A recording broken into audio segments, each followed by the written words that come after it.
Good evening, everybody, and welcome to Mishnah Mastery. Hooray! With our live virtual studio audience, we are packed to the rafters tonight on Zoom, and the millions watching on YouTube. We are, please God, going to get through chapter 7 and chapter 8 tonight of Masechet Menachos, Masechet Menachot, and we're going to start, therefore, with chapter 7. We're going to get it up for you on the screen over here. Everybody should be able to see it. And without further ado, let's get underway with chapter 7. Are you excited, guys? Woohoo! Woohoo! Okay, so in chapter 6, we talked about the korban todah and the sacrifice that the Nazir would bring. And we mentioned that with a thanksgiving offering, with a korban todah, they would bring 40 loaves of bread, 4 different types, 10 loaves in each category. And the Nazir would bring 20 loaves of bread. What we're going to encounter in Mishnah Aleph is a rather technical detail about the flour that was used for these loaves of bread. So we're going to be talking about that isaron again. The isaron is the volume of 43.2 eggs, which is about 4.32 liters. So that measurement, that calculation was true at biblical times, but it actually changed over time. And so what we're going to see is that there's the measurement of the midbar, the biblical measurement. There's also the Yerushalmiot measurement, the Yerushalmi measurement, which shifted and was a bigger measurement. So there is a level of technicality here which may prove tricky to cope with, but let's see what we can do. The total amount of flour for a korban todah was 6 biblical sa'ah. After they had sifted through all of the flour, they would be left with 6 biblical sa'ah. But the Yerushalmi measurement was bigger. So the Mishnah says, Hatoda haisa va'a chamesh se'in Yerushalmios. The thanksgiving offering came from 5 sa'ah of the Jerusalem measurements. Shehein sheish midbarios, which is 6 sa'ah by biblical standards. Shtei ephos, which is equal to 2 ephot. An ephah is equal to 10 esronim, which is equal to 3 sa'ah. So to get 6 sa'ah, you're going to have 2 ephot, 2 ephahs. Alright? So if there are 2 ephahs, there are 20 esronim. So the Mishnah says, V'ha'ephah shalosh sa'in, the weight of an ephah is equal to 3 sa'ah. So therefore, esrim isaron. So you've got 20 isarons for the thanksgiving offering. Asara lechametz v'asara lematzah. 10 of those esronim are going to be used to make the chametz loaves, and 10 are going to be used to make the matzah loaves. Now you're ending up with 40 loaves over here, which means that 10 isaronot are heading towards 30 loaves of matzah. And the equal amount of flour will also be used to make 10 leavened loaves, 10 chametz loaves. So there is an imbalance in the amount of flour that's going towards leavened loaves and matzah loaves. So the Mishnah says, Asara lechametz, for the leavened chametz loaves, isaron lechala. There is an isaron per loaf, because you've got 10 isarons, right? And an isaron is 4.32 liters, yeah? Or 4.32 kilos. So you've got 4.32 kilos of flour per loaf of this chametz bread. The asara matzah, and then you've got 10 that go toward the matzah loaves. Uva matzah shlosha minim, and there are 3 types of matzah loaves. One is called chalot, one is called urkikin, and one is called uvucha. So you've got the loaves, you've got wafers, and you've got an oil-saturated ravucha. Nimsa'u shlosha esronot ushlish l'chol min. So what comes out mathematically is that 3 1/3 esronot go towards each of those loaves of matzah. Shalosh chalot le'isaron. So you end up with 3 loaves per isaron. So that is the biblical measurement. Now for the Yerushalmi measurement. Says the Mishnah, B'mita Yerushalmit, for the Jerusalem measure, which is bigger, Hayu Shloshim Kav. It was equal to 30 kav of flour.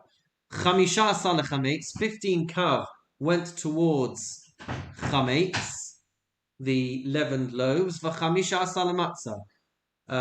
So 15 went to the 10 leavened loaves, and 15 kav went to the 30 unleavened loaves. Chamisha asar lechametz, the 15 that went towards the 10 loaves of chametz means mathematically kav v'chetzi lechala.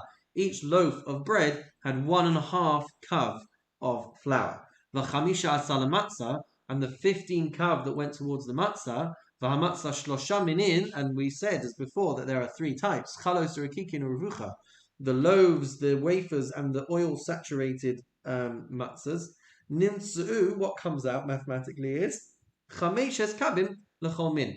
You have 5 kav available for each of the different types. Shtei chalos lekav, which means that half of a kav makes a loaf, 1 loaf of these different types of matzah. So you get 2 for the price of 1. So mathematically it all makes sense, but mathematically it's also just a little bit obscure for us who don't deal with these kind of Talmudic measurements. But the maths all make sense. So the point really is to remember that the same amount of flour was used to make 10 leavened loaves as the 30 loaves of matzah. Okie dokie. Mishnah base. There were other korbanot that required loaves. There was the korban miluim, which we're going to read about, which was a one-time korban during the inauguration of the Mishkan. And that was comprised of a ram associated with 30 loaves of matzah. And then the other one that we're going to talk about is the El Nazir, which is the ram that came for the Nazir, which we mentioned in the previous Mishnah, but we haven't talked about it yet. And that came with 20 loaves. So we're still within the Jerusalem measurements, the Yerushalmi measurements. So the Mishnah says, Hamiluim, when it came to the inauguration of the Mishkan and the one-time korban that was brought during this time, Hamiluim hayu bayim kamatzah shebatoida. The loaves that were brought were the 30 loaves comprised of the 3 different types of unleavened offerings. Chalot, urukikim, uruvucha. Fascinating thing that I just thought about is that the inauguration happens the week before Pesach. So perhaps that's part of the reason why it only had these matzah loaves and didn't include a chametz offering. Maybe, I don't know. Nonetheless, the miluim, the inauguration, came with those 3 types of loaves. Hanazirus, the offerings that were brought by a Nazir looking to purify himself, looking to process the end of his Nazirus. Mishnah says that it would come with only 2 types of this matzah, chalos urukikim. So it didn't have the revucha, but it did have chalot urukikim. Ve'ein bar revucha. They did not bring a set of revucha loaves. Nimsu asara kabim yushamiyas. So what we find is that you've got 10 kav of flour for these loaves, according to the Jerusalem measurements. Shein shisha esronos va'aduyan. And that mathematically works out to 6 esronot va'aduyan, and 2/3, 2 odds. So you get 6 2/3 esronot of flour for each of these types of loaves. Umikulan haya notel echad me'asara truma. From all of these loaves, they would take off different portions. So they would take 1/10 to be given as turuma to a kohen. Shnemar, as it says in the pasuk in Vayikra chapter 7 verse 14, v'hikriv mimenu echad mikol korban trumas laHashem. That he shall present from each one of these, truma la Hashem. Give truma to Hashem, but it ends up in the hands of the Kohen. Echad, why does the verse say one? Echad, shelo yitol parus, to indicate that it should not be sliced up. It should be one whole loaf. Why does the verse need to say mikol korban? Says the Mishnah, shehu kol korbanos shavin, because each offering should be equal. Meaning, v'shelo yitol mikorban lechavero, meaning that you should not take one loaf for one korban and give it for a different type of korban. La kohen hazorek es dam hashlamim lo yehiyeh. The priest says is this? I think we're still quoting the pasuk. So the priest that sprinkles the blood, should it be given to? So he gets that teruma loaf. And the rest of the loaves are then given to the owner. So either the remaining 20, what would it be? Yeah, 27 loaves for a 26 for a Todah, 27 for this inaugural. Well, no, that might be 36 for the Todah, and 18 for the Nazir. Mishnah Gimel, or do you have a question, Philip? You're muted though. What is the significance of the different types of matzah? They're all treated the same way, but why have 3 different types?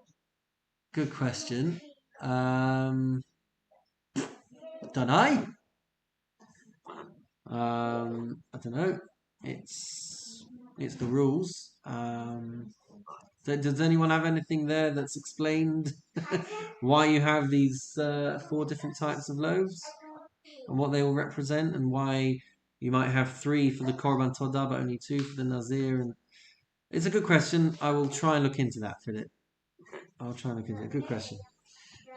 Okay, moving on to Mishnah Gimel.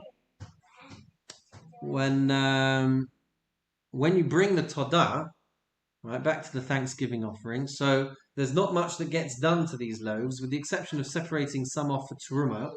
There's very little that gets done, but there are 2 conditions that have to be met for them to be valid.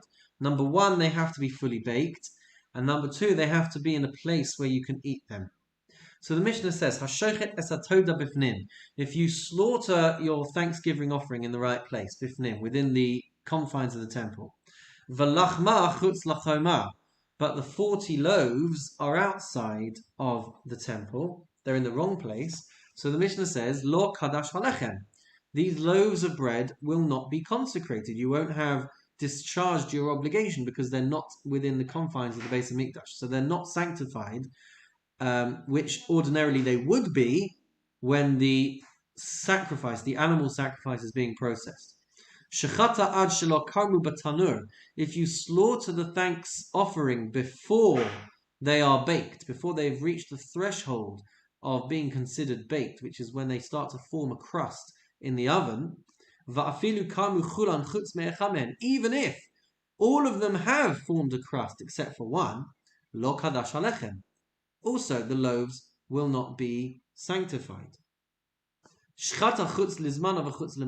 you sacrifice the animal with the wrong intention of consuming it in the wrong time or consuming it in the wrong place, the Mishnah says, Kadash halechem, it is going to be consecrated, it is going to be sanctified, but then if you eat it, you could be violating the Aveira of Pigel, right, which we've talked about in the past, because you've had the intention to have it at the wrong time, which renders it Pigel.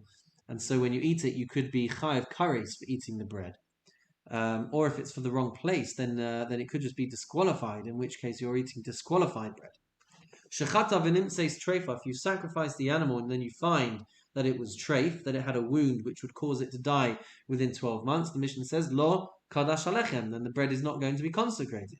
Shechata v'nimtzeis balas mum, if you sacrifice the animal and you find that it had a blemish on the inside, so there's a machlokas. Rabbi Eliezer omer kodash. Rabbi Eliezer says that it is going to be sanctified. Why? Because a small blemish, after you've already put it on the mizbeach, is not going to require the removal of the animal. And so Rabbi Eliezer says it's not going to impede the sanctity of the bread. But the Chachamim say that it is not going to be sanctified because the animal was not worthy of processing.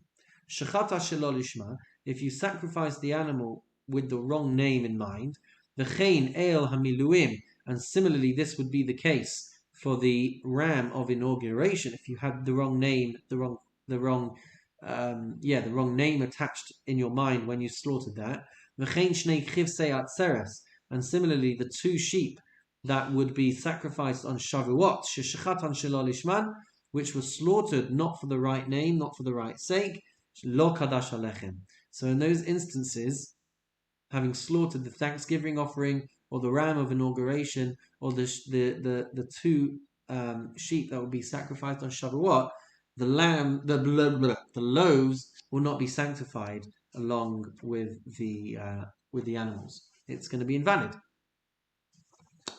Mishnah Dalet. So by way of introduction to Mishnah Dalet, something that we have said before is that any korban, any sacrifice that would have subsidiary elements brought along with them. So, for example, korban olah, korban shlamim, they would have these side things that would be offered up as well. So fundamentally, they don't have to be brought at the same time as the animal itself. So they could be brought at a different time. But if they had already been put into a kli sharis, if they had already been put into a temple vessel, then they have to be brought before the day is finished. That's the halacha. So the Mishnah says, Nesachin shekadshu b'kli. If you have the libations that are accompanying a korban, which have been put into a kli sharis, they've been put into a holy vessel as part of the service, v'nimtza hazevach pasul, then you find that the sacrifice is disqualified. Im yesh sham zevach acher yikruvu imo. So if there's another sacrifice that could be brought in its place with the same name, then they can be offered up alongside it. Vim lav, and if not, yifsalu blinat. If not, then you have to wait for the night to pass so that they become invalid, because you're supposed to be bringing them before the day is through. But you can't bring them before the day is through because they are now unattached from a valid korban, so you have to leave them overnight, in which case they will be disqualified. Vlad toda usmarasa, if you have the offspring of a Thanksgiving animal, usmarasa, or this is something we haven't really encountered yet, but in certain instances, there's such a thing as tumura, which is where you substitute a korban for a different animal. And I believe the original animal retains some of its sanctity. So if you have the offspring of a Thanksgiving animal which has had a child after its designation, or it's got a substitute, v'hamafrish todato, or you've set aside a thanks offering, v'avda, and it got lost, v'hifrish acheres tachtecha, and then you went and designated another one in its place, the Mishnah says, einan te'unin lechem. If you've got that original, then these other ones, these replacements, or these offsprings, do not require loaves to be brought alongside them. Shneimar, as the verse says in chapter 7, verse 12, v'hikriv ala zevach al zevach toda, that you are sacrificing these things with the Thanksgiving offering, from which the Mishnah learns, hatoda te'una lechem, it's the Thanksgiving offering that requires the loaves to be brought alongside it, v'lo vlada, and not its offspring, v'lo chalifasa, and not anything that it has been replaced with, v'lo samurasa, and not anything that it has been substituted by, te'unin lechem. None of those things require loaves to be brought alongside it. Why does the Mishnah single out the Toda? I believe it's one of the only sacrifices that could be a female. I'm not sure which other sacrifices can be female, but the Toda can be female, and that is why you could end up with offspring from this female animal. Little fun fact for you. Mishnah Hey! Mishnah Hey, we are going to be talking about the money of Meiser Sheni, the second tithe, which would be brought in years 1, 2, 4 and 5, and which, as we've talked about previously, it has to be brought to Yerushalayim, it has to be eaten in ritual purity, or if it's too much food, then it can be redeemed for money. But that money has to be spent in Yerushalayim only on food or on voluntary sacrifices. So the Mishnah says, Ha'omer hare alai toda. If a person takes a vow, takes an oath, that they are going to bring a korban toda. So what's going to be with being able to use money of Maaser Sheni?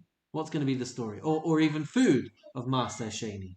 So it's going to depend on what you say. If you stipulate that you're going to bring a korban toda, but you don't stipulate where everything is coming from, so the Mishnah says, Yavihi v'lachma min achulin. Then the animal itself and the loaves have to only be paid for using unsanctified money. Money that's not Maaser Sheni. Can't use it because you could have a voluntary Thanksgiving offering, or you could have an obligatory Thanksgiving offering. But you can only use Maaser Sheni on a voluntary offering. So because you haven't stipulated what exactly you're going to be using the Korban Toda for, you're not allowed to use money or food of Maaser Sheni. Continues the Mishnah, Toda min achulin. If you stipulate that you're going to bring your animal from money which is not sanctified, v'lachma min maaser, but the bread you're going to bring from Maaser Sheni, then the Mishnah says, Yavihi v'lachma min hachulin. Then the Mishnah still says that you have to bring both of these things, the animal and the loaves, have to be brought from chulin, which is unsanctified money. Why? Because it's all considered one package, and so you can't distinguish in that way for some of it to be brought from Maaser and some of it to be brought from chulin. It all has to be brought from chulin. What about this permutation? Toda min Maaser. You're going to bring the animal from Maaser Sheni, either from money from that has Maaser Sheni attached to it, v'lachma min achulin, and you're going to bring your loaves of bread and pay for that using money which has not got any sanctity to it. Then the Mishnah says Yavi, then you can bring. It's more lenient because you can at least bring the korban from Maaser Sheni. Says the Mishnah, Hatoda.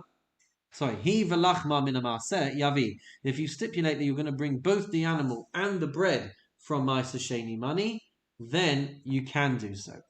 V'lo yavi mechite Maaser Sheni, but you can't bring it from wheat that is infused with the sanctity of Maaser Sheni. Ela mimaos Maaser Sheni. You can only bring Maaser Sheni money that has the sanctity of Maaser Sheni. Only that can be used to purchase these things.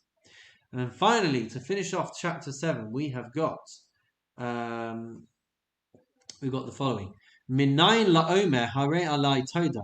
From where do we know that if a person declares that they're going to bring a korban toda shelo yavi ela min achulin, that they can only bring the animals and the bread from money which doesn't have any sanctity attached to it?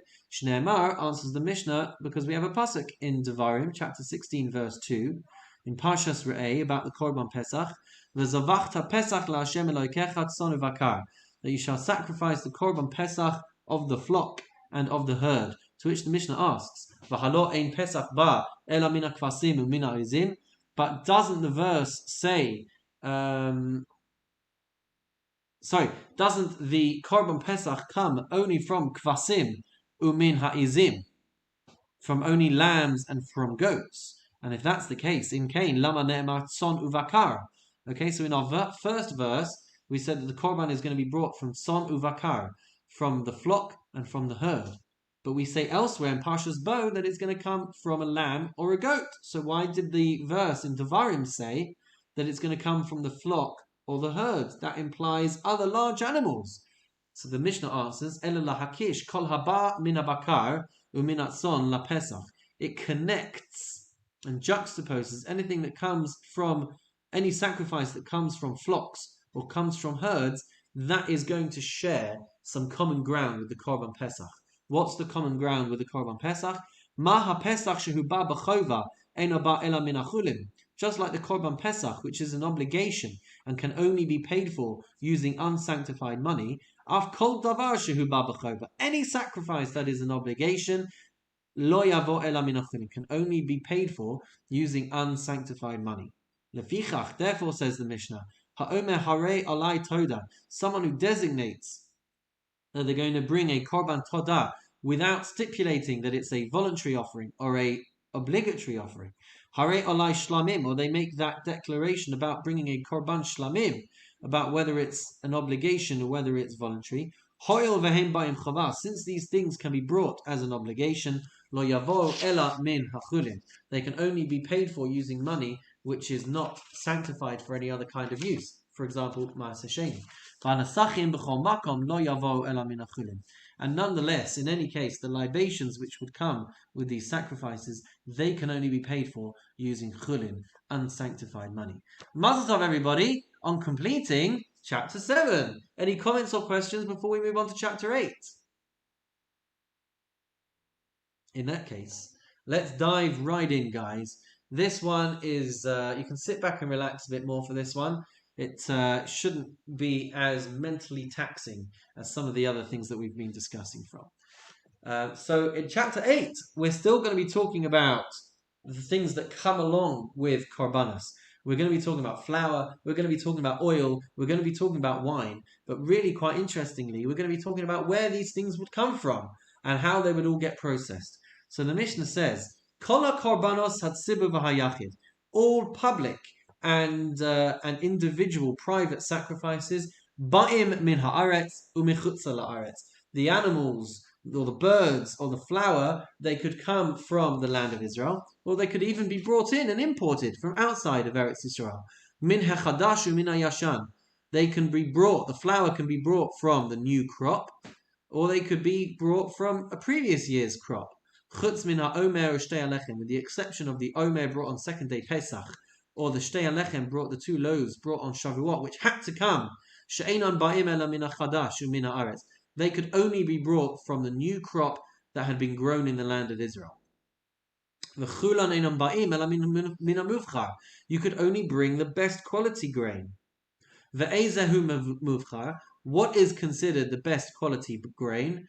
So we get a couple of place names over here. Michmas umzonicha. The places known as Michmas and Mezonicha Alpha Lasones. They are the best, the primary source to bring the best quality flour. Interesting that Aleph, Alpha, primary, number 1. We can hear the relationship between the word Aleph and Alpha there. So that is where the best premium quality flour comes from these places. Shnia lahem, the next level down, the secondary level, Chafaraim Babika. Aforaim, which is in the valley of Aforaim. Kol ha'aratzos hayuksheros. You could really get from any region this grain, ela mikan hayumavim, but they would bring it from here because it was the best quality. Mishnah base. Where or what kind of grains would be the best to bring and what is ideally not suitable for bringing? So the Mishnah says, Ein mevi'in lo mebeis hazvalim. It's best not to bring grain that has come from a fertilized field, v'lo mebeis hashlachim, or from an irrigated field, v'lo mebeis ha'ilah, or from a field of trees. V'im hevi kasher. If you did bring, it would still be kasher, but it's just not the best place to get it from. Ketzatu also, how would you plow your field? What's the best way to maximize the quality of your produce? So the Mishnah says, Nara shana rishona, you should leave it fallow. No, you should plow it. No. Okay, so you should leave it fallow in the first year. You should plow it but not plant in it in the first year. Uvashniya zora kodim lapesach shivim yon. And in the second year, you should sow your seeds 70 days before Pesach. Vehi osa soles meruba. And in this way, you will produce an abundance of very fine, high-quality flour. Ketzat ubodek. How should you inspect the flour to determine whether it's of good quality? Hagizbar, the treasurer of the Beis Hamikdash, machnis es yado l'socha. He would take a handful of flour. Ala ba'avak, if as he picks it up, he gets some avak. How's it? Powder covers it. I think it means that as he brings it up, if it's got some kind of imperfection in the flour, pusula ad sheyinefena, ad sheyinefena, it is going to be disqualified. It's going to be unfit for use until you have sifted it further to remove any imperfections in the quality of the flour. V'im hisliya, and if the flour became wormy, then psula, then it's going to be completely disqualified and unfit for use for a korban mincha. That's with regards to the flour. Mishnah Gimel, we turn to the oil. Where was the best place to get your oil? Was it Tesco? Was it Sainsbury's? Was it Kosher Kingdom? Let's take a look. Says the Mishnah, Tekoa, the place known as Tekoa, Alfa Lashemen. That is the best place to get your oil from. Abba Shaul says, Shniya la Regev be'ever hayadeh. The second best is to go to Regev, which is on the bank of the Jordan, the east bank, as it says on the screen there, the east bank of the Jordan. Kol ha'aratzos ha'yiksheres, all regions were valid to take oil from. Elamikan ha'yimavim, but these were the best places to get it. Ein mevin lo mibeisas valim. You shouldn't take it from a fertilized field or an olive grove. A fertilized olive grove. V'lo mibeisas shlachim, or from an irrigated olive grove. V'lo mimash nizra beinehem, nor from an olive grove where there is grain that has been planted amongst them. Vim hevi kasher. But if you had brought from there, it would be kosher. Ein meviin unpiknon. You should not bring oil from unripe olives. Yeah. V'im hevi pasol. And if you did, then that would be unfit. It would be invalid.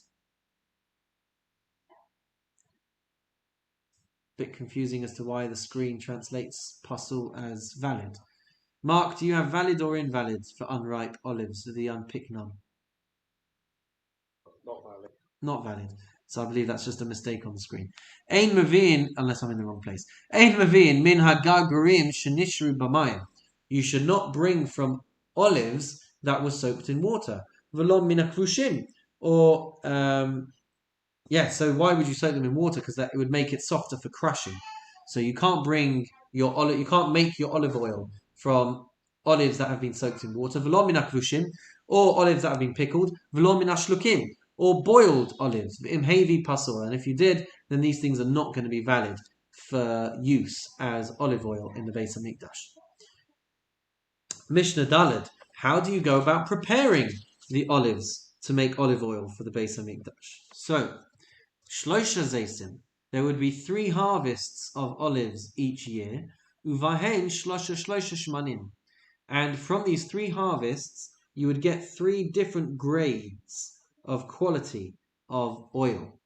Hazais Harishon, from the first harvest, from the first grade of olives, Megargara Barosh Hazais, you would literally pluck individual olives from the top of the tree. That's where the highest quality, ripest olives would be found. They ripen first on the top of the tree. So in this first harvest of the year, you're literally hand-picking the finest olives, the ripest olives from the top of the tree. V'chotesh, v'nosein l'soch hasal, and you're going to grind them up, and you're going to put them into a basket. And that basket is going to drip oil through it. And that is going to be the most refined olive oil that comes from that first harvest, that first batch. Rabbi Yehuda Omer Svivas Hasal. You don't put them in the bottom of the basket, but you put them on the walls surrounding the basket, and somehow that produces the best oil. Zerishon. That is the first highest grade of olive oil. Next, you would take the olives, Ta'an Bakora, and you would put them into a press. Rabbi Yehuda Omer Ba'avanim. Rabbi Yehuda says you wouldn't press down with a wooden beam, but you would put stones on top of the oil, and that would yield the sheni, Zer sheni. That would yield the second grade, the second quality of oil.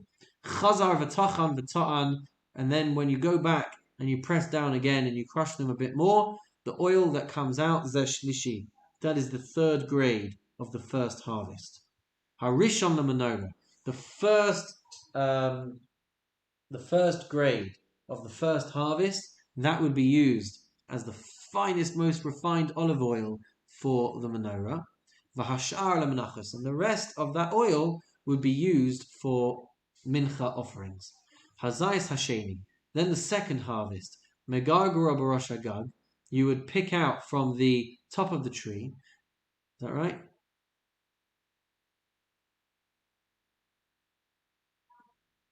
No, it's not right.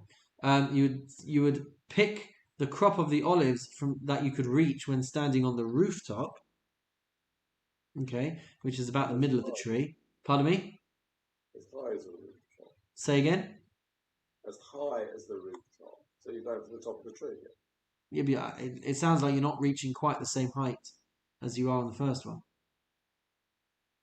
Seems in the first harvest, you're making a point of reaching the very, very top of the tree.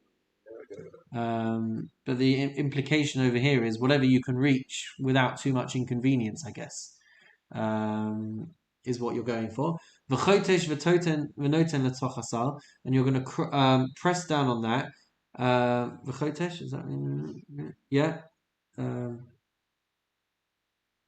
Yeah, you're going to crush it and put it into a wicker basket, and then what's dripping out of the basket is going to be your finest oil. But oh, we haven't got there yet. Okay. Rabbi Yehuda Omer Svivas Asal. Rabbi Yehuda says you're going to put them surrounding the basket. Zer Rishon, and that's going to be the first grade of oil from the second harvest. Ta'an Bakara, then you're going to press it down again with the beam. Rabbi Yehuda Omer Ba'avanim. Rabbi Yehuda says you're going to press it down with stones. Zer Sheni, that yields the second highest grade from the second harvest. Chazav V'tachan V'ta'an. Then you're going to return and you're going to go back and you're going to press them down further. And zeh shlishi, that's going to yield your third grade of oil. Harishon la menorah, the first level is going to be used for the menorah. V'ashar la menachos, and the rest for menachos. Hazayis la shlishi, with regards to the third harvest, otno b'toch habayis ad sheyuka. What you're going to do is you're going to put them in something indoors to warm them up and help them to ripen, and they're going to start to go softer. Umalehu umenagbo b'rosh hagag. And then you're going to take them up, and you're going to take them up and put them on the roof to dry. V'chotesh v'noten letoch hasal, and then you're going to crush them and put them into the basket. Rabbi Yehuda Omer Svivas Hasal. Rabbi Yehuda says surrounding the basket. Zer Rishon, that's going to give you your first yield. Ta'an Bakora, then you're going to press down with the beam. Rabbi Yehuda Omer Ba'avanim. Rabbi Yehuda says with stones. Zer Sheni, that's the second yield. Chaz v'tachan v'ta'an, then you're going to go back and press it and crush it some more. Zeh shlishi, that's going to give you your third yield. Harishon la menorah, the first is going to be used for the menorah. V'ashar la menachos, and then the rest is going to be used for the mincha offerings. Mishnah hey, harishon shebarishon ein lamala mimenu. The first yield, the first grade of oil from the first harvest, you cannot get better than that oil. Hasheni shebarishon, the second grade of the first harvest, Varishon Shebasheni, and the first grade of the second harvest, they're going to be equal. Shavin. Hashlishi Shebarishon, the third grade of the first harvest, Vasheni Basheni, and the second grade of the second harvest, Varishon Shebashlishi, and the first grade of the third harvest, Shavin. They are going to be of equal quality. Hashlishi Shebasheni, the third grade of the second harvest, Vasheni Shibashlishi, and the second grade of the third harvest, Shavin. They are going to be equal. Hashlishi Shibashlishi en lamata mimenu. You can't get any worse than the shemen, than the oil, the third grade, the third collection of the third harvest. Af hamanachos hayu badin shiitanu shemen zayis zach. With regards to the menachos, with regards to the mincha offerings, one second.